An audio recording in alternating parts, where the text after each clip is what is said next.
Buenas tardes. Vamos a esperar aquí la pantalla. Un honor. Muchas gracias a la Cámara Marítima y a la Comisión de Ambiente por la oportunidad de estar presente frente a este auditorio. Agradecido aquí a la Universidad Marítima por la oportunidad también de estar acá y siempre presente apoyando a la Cámara Marítima. Les voy a presentar, mientras me apoyan ahí, no veo a nadie acá allá arriba, una ponencia sobre investigación. Creo muy relevante y oportuno hablar de investigación porque justamente todos conocen la palabra investigación, pero también sabemos lo poco que se destina finalmente en términos de recursos. Y por lo tanto, yo estoy convencido en mi carrera aquí, le agradezco aquí las palabras de introducción de un poco lo que ha sido mi vida profesional, creo en dos grandes cosas que finalmente hacen el destino de una nación: la educación y la investigación. Y en esas cosas un poco yo he estado haciendo mi vida profesional. Y aquí, que estoy en Panamá hace 4 años, viviendo acá, en este bello país, que es un país marítimo, por esencia, pero aún todavía con una débil conciencia marítima, creo que esos dos grandes caminos, la educación y la investigación, van a llevar precisamente a colocar en el sitial que le corresponde a Panamá en el urbe internacional.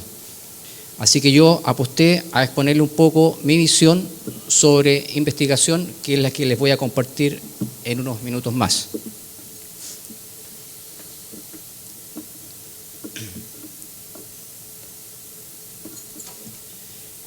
Bien, el título de la conferencia ahí está.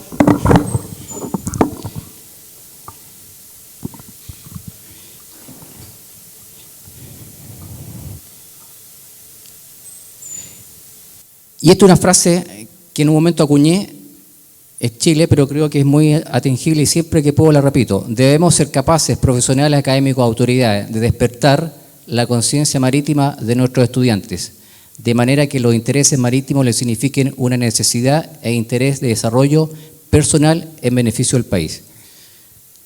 Hace un tiempo la acuñé, creo que es relevante y la vuelvo a repetir frente a este auditorio. En esto basaré mi exposición, algunas consideraciones: el mar como contribución a los intereses marítimos, el territorio marítimo de Panamá, el estado del arte, una suerte de estado del arte, lo que yo veo como investigación, y una hoja de ruta. La Tierra, todos la conocemos desde que se formó, relevante hace 4.500 millones de años. Por lo tanto, nosotros los seres humanos obviamente tenemos mucho menos tiempo que la vida de la Tierra. Y en esta Tierra hay 4 grandes esferas, bien digo, la hidrósfera, la atmósfera, la geósfera y la litosfera. La atmósfera y la hidrósfera, relacionadas con todo lo que pasa con el agua, muy estudiada en este momento. La atmósfera, gran capa que nos preocupa sobre todo los últimos metros, que es la que nos tiene totalmente preocupados sobre el CO2. La geósfera, muy importante porque estamos en una tierra viva, que permanentemente se está moviendo, y gran estudio de eso significa estudiar los sismos y todas sus consecuencias, y la biosfera, todo lo que está, ¿no es cierto?, bajo o en el océano que nos envuelve. Pero todos estos elementos están unidos, no están separados, y trabajan siempre unidos y mancomunados. Y por eso la Tierra es dinámica, su incorporación es un reto, y todo esto amerita trabajos de campo, trabajos en laboratorio y principios de la física, la química, la biología y la geología, todo eso en el campo de la investigación. Hay cambios violentos como erupciones volcánicas, sismos, tsunamis, cambios muy lentos como la glaciación, la formación de las cadenas montañosas, el mismo clima. Y hoy día, ¿no es cierto?, muy de la mano, que es una mezcla entre lo que el ser humano produce o lo que la misma Tierra va desarrollando, el cambio climático. Bueno, todo lo que nosotros hacemos, todo lo que nosotros vemos, todo lo que nosotros consumimos, está en la Tierra. El agua que nos alimenta, las construcciones donde vivimos, los vehículos que nos movemos, los aviones que nos transportan, los computadores y los celulares que ustedes tienen, todo es parte de la Tierra. Y por lo tanto, como decía ahí nuestra primera conferencista, nada es gratis. Casi cualquier actividad humana causa un impacto en el mundo que nos rodea. Esta actividad que hoy día, en el presente, nos tiene graves consecuencias, es un planeta donde todos sus ambientes están permanentemente en conexión. Por lo tanto, la Tierra es una enorme red con múltiples conexiones. Si alguna de ellas por algún motivo está fallando, va a haber algo, una consecuencia. ¿Cuántas de estas consecuencias son naturales? ¿Cuántas son por el ser humano? Es un análisis interesante de tener y determinar. Respecto al agua, respecto al océano, recién en el año a fines de 1800 se hizo por primera vez una gran expedición que marcó fuertemente el descubrimiento de los océanos.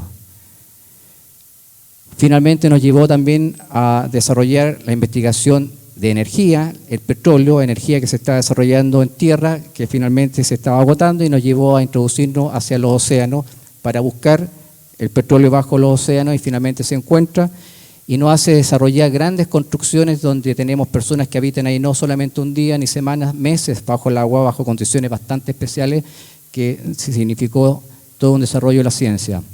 Desarrollo de las cámaras hiperbáricas, mucho trabajo en plataformas petroleras, proyectos de investigación y explotación de recursos.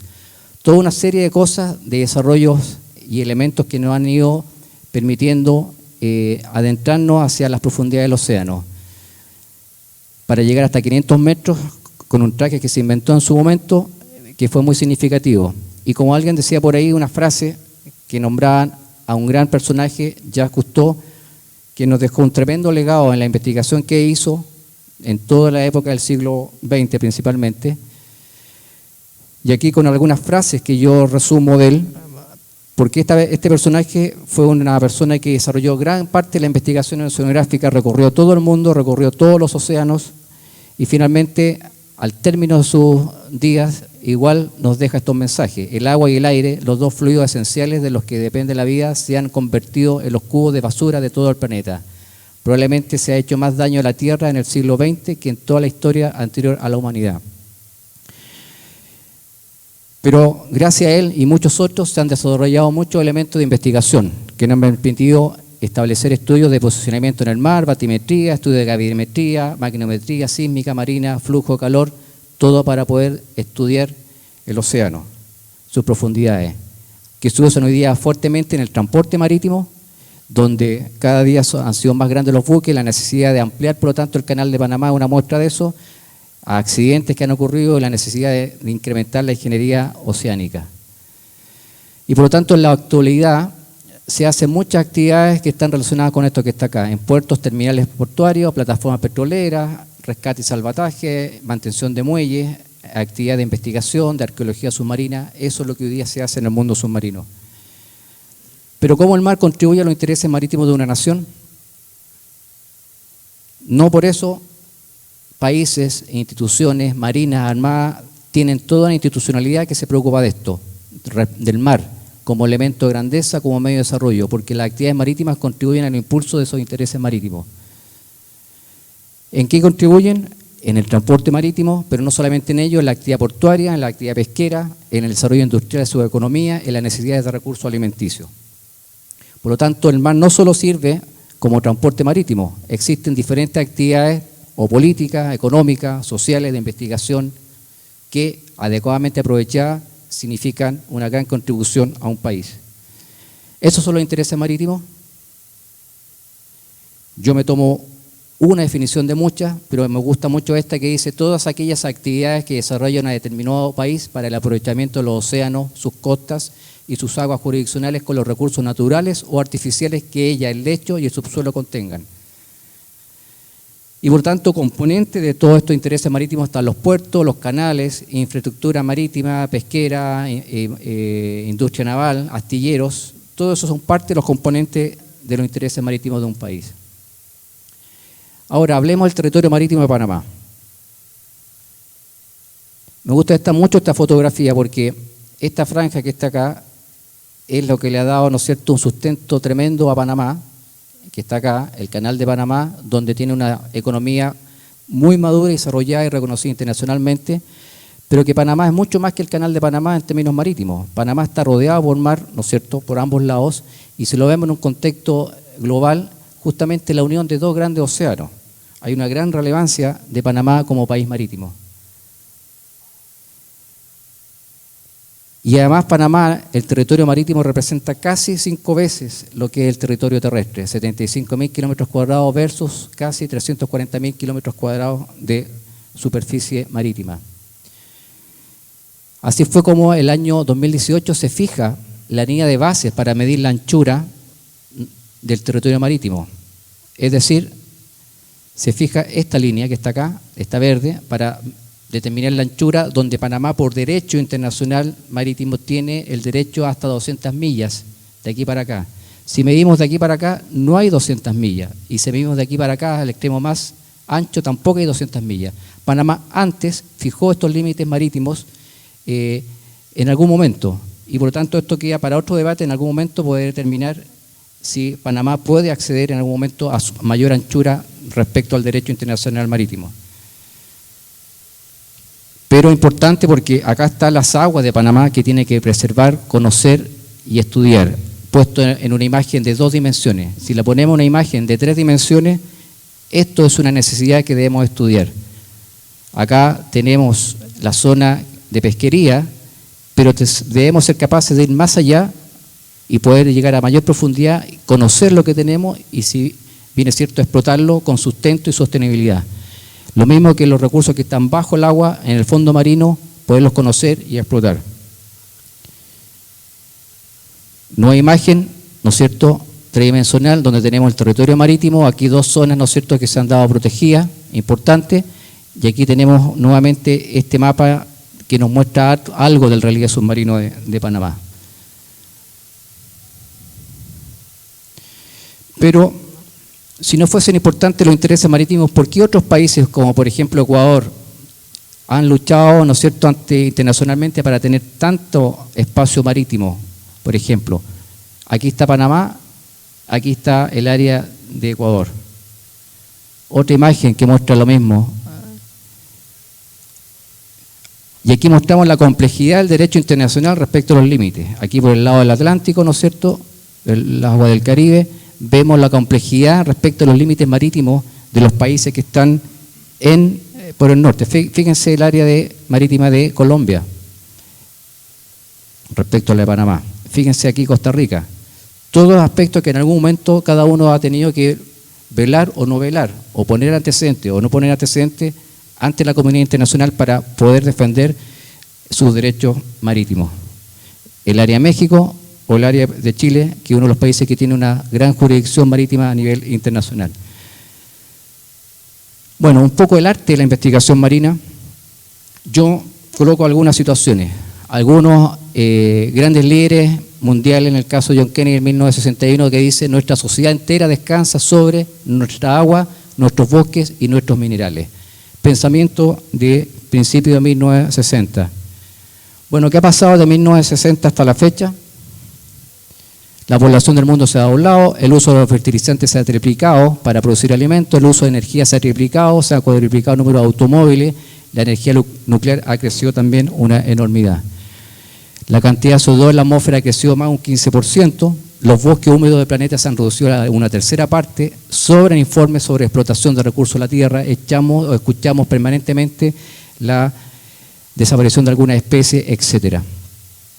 El resultado de esto, en forma casi inevitable, un incremento del impacto humano en nuestro ambiente global. Y hasta ahora, lamentablemente, la Tierra es el único planeta donde se desarrolla la vida. No hemos encontrado vida o alguna actividad en nuestro planeta que nos permita ir a buscarlo. Y por lo tanto, todo lo que está en nuestro planeta es lo que nos da sustento para seguir viviendo. Ahora, si la Tierra fuese uniforme, solamente tendríamos hielo y una roca con posición intermedia, pero por suerte la Tierra no es uniforme, está viva, está en evolución y tiene ciclos, y al tener estos ciclos mantiene a la Tierra en un equilibrio, en un cierto equilibrio, que de un punto de vista macro se mantiene en equilibrio, pero de un punto de vista micro sabemos, ¿no es cierto?, las consecuencias que hoy día está teniendo el ser humano frente a estos desequilibrios. Por tanto, todo lo que requerimos para la salud, prosperidad, etcétera, está en la tierra. En las sociedades primitivas se trataba solamente de alimentos, agua y refugio, pero hoy día todos necesitamos más cosas. Necesitamos automóviles, aviones, televisores, computadoras, etcétera, etcétera, etcétera. Y todo eso se produce con elementos que son propios de la tierra. Ha aumentado la población, ha aumentado la cantidad de gente, ha aumentado las zonas con hambre en el mundo, gente que pasa hambre, y por lo tanto necesitamos mucho más alimentos a nivel mundial. Pero la producción de alimentos a nivel mundial requiere la necesidad de agua para regar los campos, requiere tractores, ¿no es cierto?, para usar la agricultura, metales, por lo tanto, uso de combustibles, etcétera. También, por lo tanto, la necesidad de fertilizantes para producir estos alimentos. Por lo tanto, la producción de alimentos, que es un tema que demanda la mayor cantidad de gente y población mundial, que ha crecido exponencialmente, no solamente entonces requerimos semillas y de la tierra, también depende del agua, de los metales, los combustibles y los fertilizantes. Por lo tanto, ¿qué pasaría a escala mucho mayor si hubiese una interrupción de esta cadena alimenticia? Porque obviamente estamos en un desequilibrio. Bueno, tendríamos caos tecnológico, social y reducción drástica de la población. Pero parece que no estamos muy alejados de eso. Si hoy día vemos en cualquiera, esto es solamente una fotografía de los últimos días, cualquier medio de prensa, cualquiera a nivel mundial, nos vamos a encontrar con noticias de esta naturaleza. Acidificación de los océanos, consecuencia directa del cambio climático, crisis del agua y las altas temperaturas, crisis climática desplazará a las especies marinas a una mayor profundidad. Y el aumento del nivel del mar es una amenaza para el desarrollo urbano. Y ya lo estamos experimentando, algunos han visto en las redes sociales lo que ha pasado en algunas islas acá de Panamá, lo que ha pasado en Boca del Toro, cuánto de eso es de la naturaleza, cuánto de eso es de efecto del cambio climático, interesante. Y en el caso de Panamá se requiere la realización de estudios que permiten establecer con precisión cuáles podrían ser los impactos esperados de este aumento del mar, que de alguna forma en algunos sectores se está realizando. Y por eso que la ONU ha proclamado la década del 2020 al 2030 como la década para impulsar las ciencias oceánicas. O sea, esta es la década del océano. Estamos en esto. Así como el ambiente, que estamos acá en este foro ambiente, es un tema, es una palabra que todo el mundo la escucha y todo el mundo la usa. Los océanos es otra palabra que ya la ONU la está colocando de moda. Los océanos y el agua son temas para interesarnos. Seguimos dedicados a la ciencia oceánica entre un 0.04% y máximo en algunos países el 4% del dinero invertido en investigación y desarrollo. Pero lamentablemente aún tenemos casi 3.000 millones de personas que dependen de la biodiversidad marina y costera para su subsistencia. Por lo tanto, ¿cuál es el estado del arte? Bueno, yo creo que debemos considerarnos efectivamente como un país marítimo.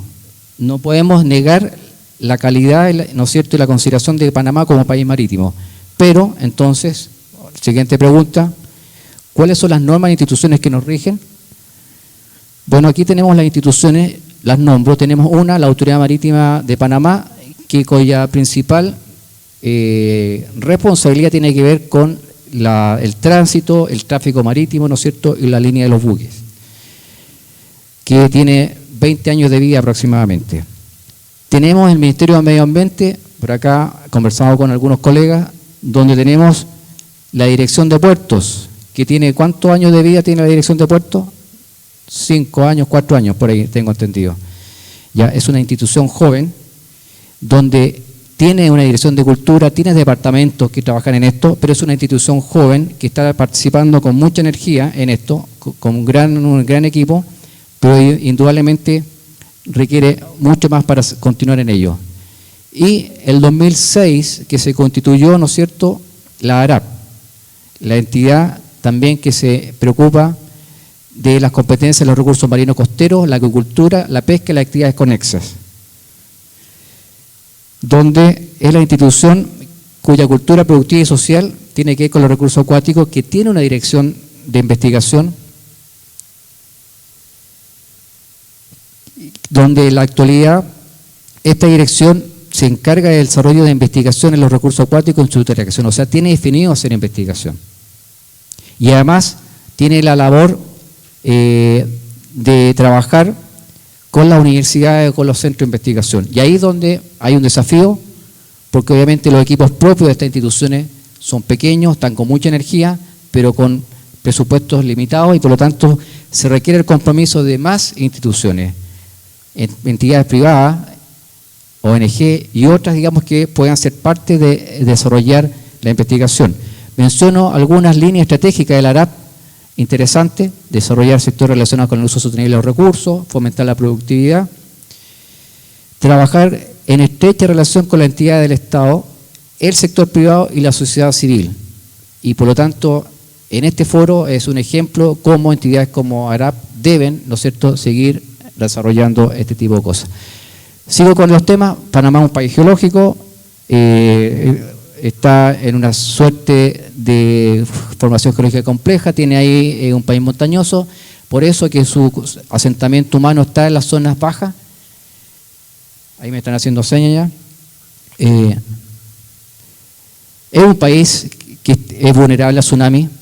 Esto no lo digo yo, esto lo dice el Pacific Tsunami Warning Center, que tiene 50 años y que ha establecido que sí, Panamá es un país, igual que el resto de Sudamérica, vulnerable a tsunami, que tiene ejemplo, tiene estadísticas, 12 tsunamis han ocurrido en Panamá en su historia, que hay evidencia científica, por ejemplo esta que está frente a Nicaragua, que de desarrollarse esa falla que está ahí, puede generar un sismo de 8.6, por lo tanto va a generar un tsunami que va a llegar con alturas de ola a Panamá de 3 metros en algunos sectores, la más alta.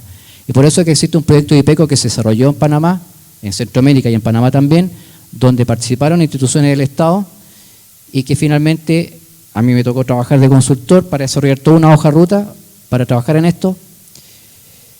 Y principalmente desarrollamos la zona de Puerto Muelle. Una consecuencia de este trabajo fue que nos evidenciamos que Panamá, pese que tiene batimetría hecha a precisión en algunos lugares puntuales, el Canal de Panamá ha hecho algunas, empresas privadas han hecho alguna otra, lo que Panamá no tiene, y una necesidad, no tiene una batimetría continua hecha por todo el borde del Pacífico o todo el borde del Atlántico. Y eso es relevante para hacer trabajos, por ejemplo, de modelamiento tsunami o modelamiento incluso de inundaciones, para ver cómo efectivamente el cuerpo de agua va a entrar a lugares de la costa. ¿Por qué es importante la batimetría? Bueno, por muchas cosas: circulación de aguas profundas, mareas, prevención de tsunami, ascenso de agua fría, recursos pesqueros, etcétera. Por lo tanto, es relevante para la investigación. En 2016, en Mónaco, se celebró el foro sobre la futura cartografía, que proyecta que al 2030 toda la batimetría mundial esté desarrollada. Panamá, por lo tanto, debe incorporarse a esto y ser parte para atender sus escenarios.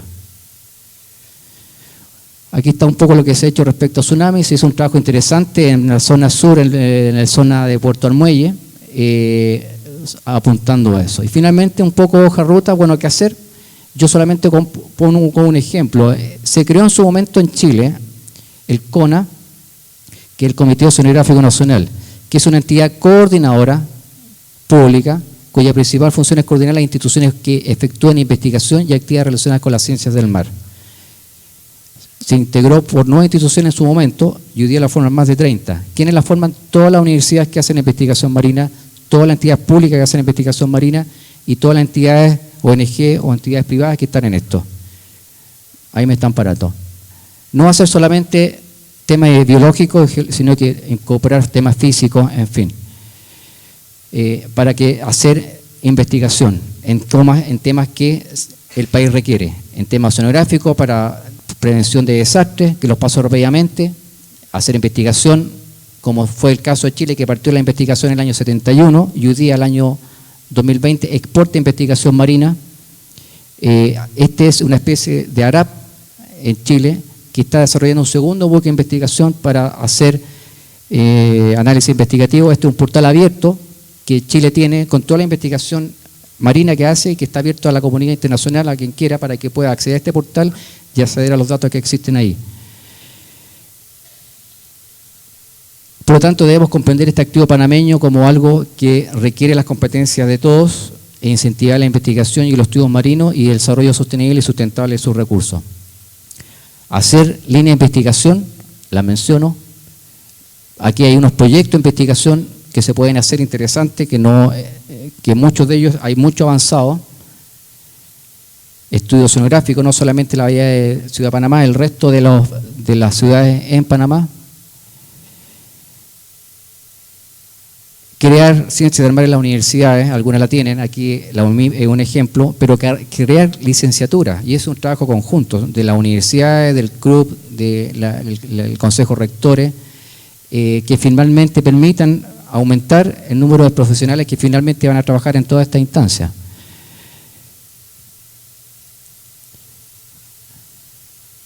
¿Para qué? Para que en el largo plazo Panamá se transforme a un país que aporte en las ciencias del mar y su consolidación como país marítimo. La investigación es importante y con esto termino. Yo acá siempre coloco esto, voy a repetirlo acá. La investigación marina habla de 6 personajes con peculiares nombres. Todos, alguien, alguno, cualquiera, nadie, ninguno. Había que hacer una tarea importante en investigación. Todos estaban seguros que alguien lo haría. La verdad es que podría haberlo hecho cualquiera, pero ninguno lo quiso hacer. Al final todo se enojó porque era trabajo de alguno, pero nadie se dio cuenta de que alguien no lo haría. Por último, alguien reprochó a todos porque alguno pudo hacerlo, pero en realidad nadie lo hizo. Eso nos pasa en la investigación. Hoy día, que vemos cómo los países están en verdadera crisis, los países latinoamericanos están en una crisis social, porque han dicho, hemos cerrado los ojos frente a la iniquidad. Yo creo que en el tema medioambiental, si no abrimos los ojos, nos va a pasar lo mismo. Si solamente nos comprometemos en la administración de recursos, con el concepto de recursos escasos que han acuñado algún grupo, no todos, de economistas durante las últimas décadas, la investigación ha sido históricamente postergada y hasta abandonada por los países emergentes, que renunciamos a esta misión. Y así nos hemos acostumbrado a que los adelantos y el asalto de la ciencia en la investigación de tecnologías nos llegue mayoritariamente desde afuera. Yo les mostré en esa primera imagen dónde está ubicado Panamá. Siempre se dice que está en el ombligo del mundo, pero hoy día, con una conciencia que debemos enfrentarla, porque finalmente es el pulmón que desde acá se va a seguir moviendo el resto del mundo. Deberíamos ser ejemplo frente a otros países de lo que hacemos en este tema. Se me acabó hace rato el tiempo. Muchas gracias.